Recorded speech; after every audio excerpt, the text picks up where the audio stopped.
Hello everyone and welcome back to a new video. In this video, I'm going to show you guys how you can hide OneDrive folder on Windows 11.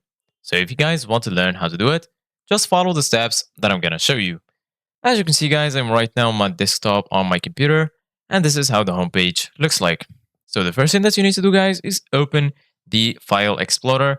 If you don't find it here in your desktop, just go to the Start menu and then search for File Explorer. Once you find this, click on open and then you're going to be here in this window. So basically guys, once you're here in the left, you're going to find all of the sections.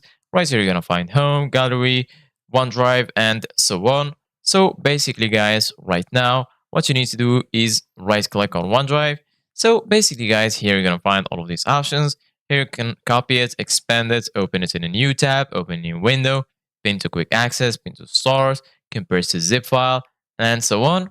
So basically, guys, if you have OneDrive, for example, pinned to your quick access, you can unpin it very easily. Just right click on it and then you're going to find the option to unpin it.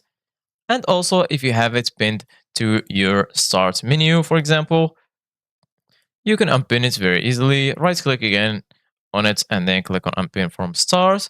And same thing if you have any shortcut for OneDrive on your desktop, you can just right click on it, delete it.